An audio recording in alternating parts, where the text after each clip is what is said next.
So after running some tests on the Echo Hawk dual bore, I found out that it's actually a very impressive weapon if you know how to use it and take advantage of its strengths while minimizing its weaknesses. This is actually a pretty tricky weapon to break down. The hardest part to figure out was the rate of fire because it behaves a lot like a tactical rifle, very similar to Stingray in the fact that it fires 2 bullets at once with that long burst delay. The only difference is since it's in the rifle category, you don't have to spam that trigger. So I'll be giving you the best class setup to make sure that you're able to 2-burst pretty much all of your opponents. And like I said earlier, this is basically a burst weapon, so you're really looking at the number of bursts to kill.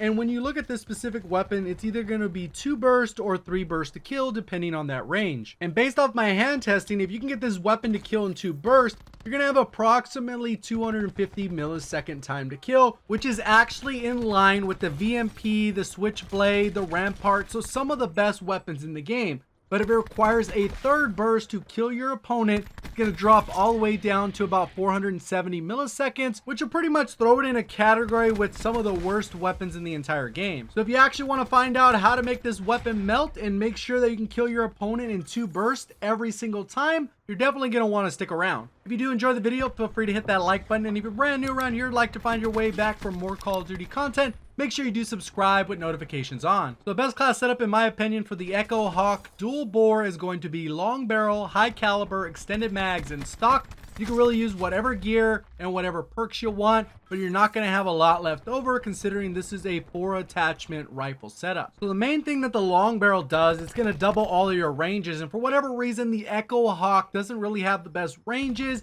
It has a 10-meter range and a 20-meter range. Then pretty much everything above that is the same damage drop off. So by equipping that long barrel attachment, you're going to double those ranges. So you're going to have a 20-meter range, a 40-meter range, and then pretty much everything above that will be the same damage drop off. So what that means is basically if you're aiming for the chest or the head, it doesn't really matter within the 20-meter range because it will be that 2 burst to kill. Obviously the other exceptions if people are running body armor or they have TAC 5 boost, but besides that you should pretty much expect it to be a 2 burst to kill, which puts its time to kill at 252 milliseconds, which I mentioned earlier. So now let's go ahead and talk about why we need high caliber. Pretty much everything above 20-meter range will be 3 bursts to kill. The exception is with high caliber. If you land at least 1 headshot within the 40-meter range, it will reduce the time to kill from 5 shots down to 4, which basically translates from 3 bursts to kill down to 2, which is something we've already talked about. Now let's go ahead and talk about those ranges above 40 meters. And what we're going to go ahead and see is that you need 2 headshots to kill. 1 will not be enough in this case. For whatever reason, the way it works out is that you need 3 bursts to kill.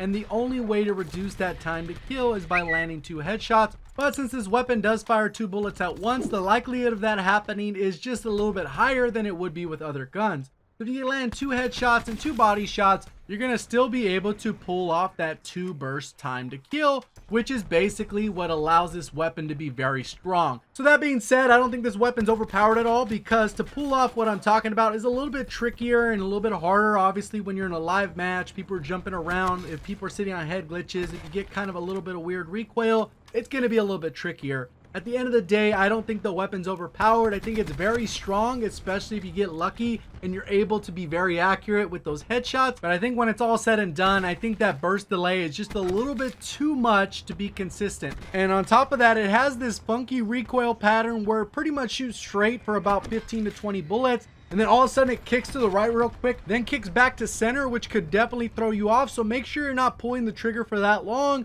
to actually make that recoil pattern engage. So what you guys have been watching in the background so far is actually my first core gameplay using this weapon. I usually jump into hardcore because it only takes about a half an hour to 45 minutes to pretty much max out the weapon, since 1 shot 1 kills actually level up the weapon that much faster. So a lot of times I'll jump in there, make sure that I can level up the weapon as quick as possible because it can be very grindy in core since it's obviously not 1 shot to kill. And when I did use the weapon without having done the testing quite yet, I did notice a lot of things I talked about. The burst delay is incredibly long. I felt like I could melt, and then it took like it was forever to kill someone, so it's very inconsistent. It kind of reminds me a lot of the M16 because like I mentioned in my M16 video, this weapon is one of the best and one of the worst because you could actually get a 1 burst kill with the M16, which kind of edges this one out just a little bit. But in other cases where maybe you weren't able to get the one burst kill, you end up with a very tricky scenario where the gun just is not all that good. And I actually had a lot of people in my comment section saying, hey man, when are you going to break down this weapon? It took me a little while to hit tier 50. Then once I did, I had to jump on, unlock the attachments, do a little bit of testing, and that's why we have the video for you here today. You can see right here, the weapon can be very good. It doesn't have a ton of recoil, especially in those first 20 bullets. But once you get to around 21, 22, around there, it ends up kicking to that right. So you just got to be a little bit careful. Obviously, if you have extended mags equipped, it's still going to happen at the same spot. So when you use this weapon, I'd highly recommend you treat it more like a tactical rifle than an actual rifle, because it is so unforgiving, especially when you get in those close quarters. And that's regardless of what they're using. If you're not able to kill the person in 2 bursts, you're pretty much going to be dead unless the person isn't all that great. So normally I'd probably take this engagement a little bit more aggressively, but I got to play a little bit more passive because, like I said, you got to use it a little bit more like a tactical rifle. Right here, since the match is getting close to over, I play a little bit more aggressive. I see that there's a guy around that corner. I'm not sure if my teammate hit him. I jump out and I take him out in 2 bursts. I end up taking this guy out in 2 bursts as well. And then I end up having to deal with another one. He is coming from behind. I end up shooting him, end up taking him out with an assist from my teammate. And I'm kind of hiding until I can get healed up. And then I know that there's enemies over here. And then I just got to go ahead and kind of position myself. I end up taking this guy out.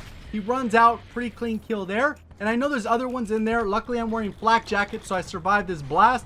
That guy doesn't challenge it. My teammate's on the head glitch right there, so he's able to shut them down if they decide to push out. I go ahead and peek. I land a couple shots there, and I'm taking the first guy out, and end up taking out the second. So you can see the weapon can be very strong. So I'm definitely not a huge fan of this weapon, but didn't end up doing too bad with it. Ended up going 39-6. Hopefully you guys found the video helpful in some way. If you did, please remember to hit that like button. If you made it to this point of the video, make sure you do subscribe with notifications on, so you can make sure you get notified when a video goes live, and you will be able to find your way back to the channel. Appreciate all the support. Thank you for watching. As always, have a great day.